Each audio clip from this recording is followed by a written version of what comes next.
फिर उनके बुआ का लड़का मेरे पास फोन करता रहा। हम रिश्ता देखते रहे, मेरा देवर है, उस तरीके से हम बात करते रहे।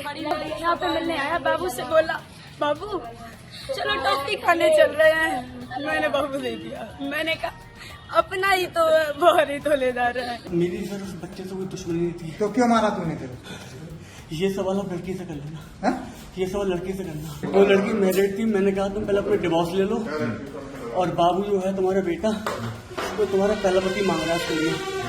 मैंने कहा देखो मेरी फैमिली, मैंने उसको बहुत बोला, मैंने देखो मैं ऐसे शादी नहीं कर पाऊंगा, मैं अच्छे फैमिली से लड़का हूँ, ब्राह्मण पूरे विरासत सब कुछ हो जाएगा, तुम चिंता मत। कि हमेशा लड़का ही हंसता है, लड़की निकल जाती है, भाई लड़की जितनी। कहते हैं कि प्यार अंधा होता है। प्यार में इंसान न जाति देखता है न धर्म, और कई बार ये भी नहीं कि जिससे वो प्यार करता है वो शादीशुदा है, उसका बच्चा भी है। कई बार इसी प्यार की सनक एक इंसान को ऐसे मुहाने पर लाकर छोड़ देती है जहां उसे सही और गलत में फ़र्क दिखना बंद हो जाता है, और वो एक ऐसा कदम उठा लेता है जिसकी कोई कल्पना करने से पहले भी ठिठक जाए। बीते दिन एक वीडियो सोशल मीडिया पर खूब वायरल रहा, जहां एक शख्स एक 1.5 साल के बच्चे के साथ क्रूरता की हदें पार करते हुए उसे मौत के घाट उतार देता है। वो वीडियो इतना दिल दहला देने वाला है कि हम आपको उसे दिखा भी नहीं सकते, लेकिन आप एक बार इस हत्यारे शख्स का कबूलनामा सुनेंगे तो आपको इस शख्स से नफरत ही नहीं बल्कि घिन आने लगेगी। बच्चे की मां के प्यार में पागल इस हैवान ने एक मासूम की जान लेने के बाद पुलिस को ये बताया है कि वो एक अच्छा इंसान है। जी हाँ, एक अच्छा इंसान है। यूपी के फिरोजाबाद में शिकोहाबाद कस्बे में इस शख्स ने प्रेम संबंधों में बाधक मानकर 1.5 साल के मासूम बच्चे की बेरहमी से हत्या कर दी। घटना का सीसीटीवी फुटेज सोशल मीडिया पर वायरल हुआ तो लोगों में गुस्सा और रोष देखा जाने लगा। परिजनों में कोहराम मचा था और आरोपी फरार था, लेकिन आखिरकार पुलिस ने हत्या के मुख्य आरोपी विराज उर्फ जितेंद्र को मुठभेड़ के दौरान गिरफ्तार कर लिया। पूछताछ के दौरान आरोपी ने कैमरे पर सामने अपना अपराध स्वीकार करते हुए कहा कि हत्या उसी ने की है, लेकिन उसने मामले पर जो कुछ भी कहा वो तो चौंकाने वाला था ही, पर बच्चे की मां ने भी अपना पक्ष रखा है और उसके बाद इस केस में एक नया मोड़ आ गया है। पहले आपको बताते हैं कि बच्चे की मां का क्या कुछ कहना है। मेरा बच्चा 1.5 साल का है। मेरे ससुराल वाले रखते नहीं है, बहुत मारा मुझे, बांध बांध के मारा, बहुत भी मारते हम।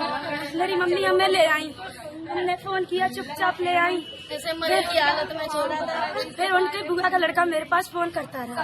हम रिश्ता देखते रहे, मेरा देवर है, उस तरीके से हम बात करते रहे।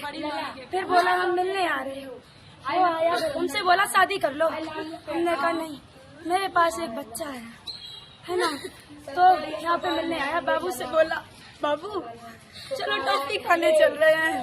मैंने बाबू दे दिया, मैंने कहा अपना ही तो बहुत ही धोलेदार है। मौसी ने बोला छोटे से बच्चे से कि तुम चले जाओ साथ में, तो बोला कि वो इधर ही तो गए हैं भैया। मैंने इसको भी नहीं भेजा, मैंने जा रहा है जाने दो।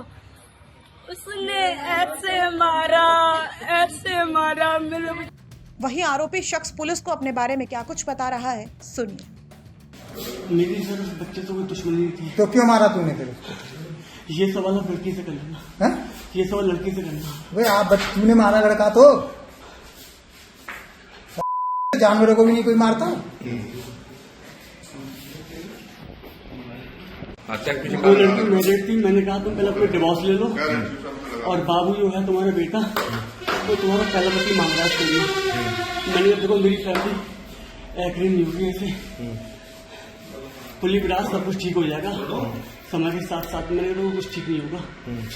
मैंने उस लड़की से पीछे छुड़ाना चाहा, लेकिन वो लड़की मुझे इमोशनली ब्लैकमेल करने लगी कि विराज मेरा कोई ना है, तुम्हारी सेवा, मेरे पास सब मैसेज डिटेल सारा कुछ है, सारा कुछ है।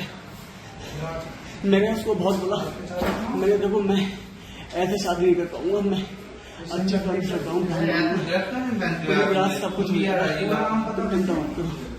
लेकिन सर उसने मुझे फंसा रखा था, लेकिन सर भैया कि हमेशा लड़का ही हंसता है, लड़की निकल जाती है, भाई लड़की जितनी। तो बच्चे को क्यों मारा? सर मैंने अपराध किया है, मैंने उसका भूल लिया सर, और उसकी सजा सर ये है अच्छा ये बताओ तुम करते क्या हो? सर मेरी दुकान है किराने की, होलसेल की। तो जहां बच्चे की मां का कहना है कि आरोपी उससे शादी की बात कहता था और वो महज देवर के रिश्ते से ही उससे बात करती थी, तो वहीं आरोपी का बयान कुछ और ही बयां कर रहा है। आरोपी की मां ने तो बच्चे की मां ने उसे फंसाया हुआ था और वो उसे इमोशनल ब्लैकमेल कर रही थी। दोनों में से सच कौन बोल रहा है और इस जघन्य कांड की असली वजह क्या है, ये तो जांच के बाद ही सामने आएगा। लेकिन ये साफ है कि इस पूरे प्रकरण में सजा एक मासूम को मिली है।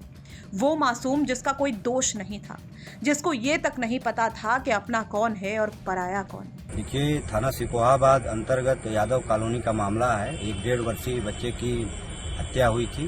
पुलिस को सूचना मिलते ही तत्काल उचित धाराओं में अभियोग पंजीकृत करते हुए घटना के अनावरण और गिरफ्तारी के लिए कुल 4 टीमों का गठन किया गया था। इसमें जो नामजद अभियुक्त था जितेंद्र पाठक, ये बदायूं का रहने वाला है। इसकी सिकोहाबाद पुलिस तलाश कर रही थी, जगह जगह इसमें दबिश दी जा रही थी। सूचना ये मिली कि ये बूढ़ा बरथरा रोड पे झाड़ियों में छुपा हुआ है और यहाँ से भागने की फिराक में है। इस सूचना पर पुलिस ने यहाँ तत्काल दबिश दी है। पुलिस को देखते ही इसने पुलिस के ऊपर फायरिंग कर दी। आत्मरक्षात्मक में पुलिस ने भी फायरिंग की है, जिसके इससे दोनों पैरों में गोली लगी है। तत्काल इसको इलाज हेतु ट्रामा सेंटर में भेजा गया है, जहाँ पुलिस अभिरक्षा में इसका इलाज चल रहा है।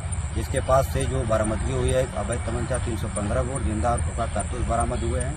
पूछताछ में इसने घटना का मोटिव ये बताया है कि ये बच्चे की मां से शादी करना चाहता था और बच्चे की मां ये कहती थी कि नहीं, मेरा एक बेटा है, मैं शादी नहीं कर सकती।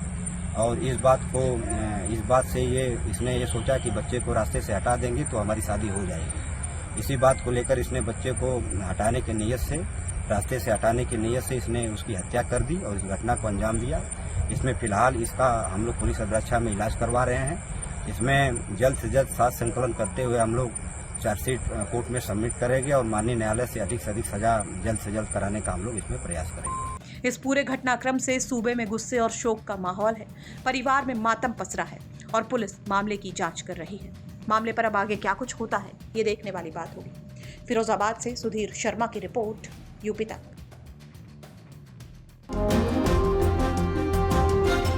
जब कुंभ से हम निकले, इतना विरोध, फिर मुझे समझाया गया कि अरे कुंभ की चीजें कुंभ के बाद खत्म हो जाती हैं, जो विरोध है, जो बात है, वो कुंभ के बाद खत्म हो जाता है। और मैंने भी ये सोचा कि हाँ, फिर सब अपनी लाइफ में बिजी, अपने काम धंधे में बिजी, कहाँ किसी को इतना टाइम है कि ये बार बार मेरा विरोध करने बैठेंगे। लेकिन कुंभ निकलने के बाद मेरा नाम, आपको पता है क्या हो गया था? क्या? कंट्रोवर्शियल हर्षा। कंट्रोवर्शियल हर्षा? हाँ, जबकि अगर मैं इस चेयर पे बैठी हूँ, आपने बोला है, मैं बैठ गई, आपका ये वीडियो वायरल हो जाए, आप कुछ भी उसमें टैगलाइन डाल दे, तो इसमें मेरी कोई गलती नहीं है। मैं अगर शाही रथ पे बैठी थी और मैं अगर भगवा पहन के बैठी थी, तो मैं हर चीज अपने गुरु आज्ञा से बैठी हुई थी। जो पहना था, जहां बैठी थी, हर चीज गुरु आज्ञा से थी। तो मैं कैसे गलत हुई? ना मैंने किसी का अपमान किया, ना मैंने किसी का विरोध किया, ना किसी के साथ बदतमीजी की, ना अपनी मर्यादाएं पार की। तो मैं कैसे गलत होगी? और अगर मेरे गलत ना होने के बाद किसी को मेरा विरोध करना है, तो हर व्यक्ति अपने जीवन में स्वतंत्र है।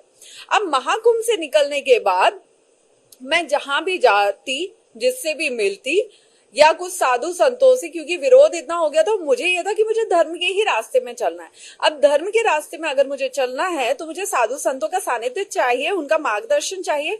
उन्होंने मिलने से मना कर दिया कि नहीं, उनसे नहीं मिलना है, उनके साथ बहुत कॉन्ट्रोवर्सी हुई है, बहुत विरोध हुए हैं, नहीं मिलना है। अरे उस लड़की की क्या गलती थी? उस लड़की ने किसके साथ गलत किया? उसके साथ गलत हो रहे। इस वक्त अगर आप लोग साथ में नहीं होंगे तो कौन साथ में होगा? तो मुझे अंदर या महाकुंभ से लेके इस माघ मेला, पूरा 1 साल, 365 दिन में से 300 रातें मैंने रो के गुजारी है। मैंने मरने की अपने लिए विनती की है भगवान से कि भगवान मुझे मौत दे।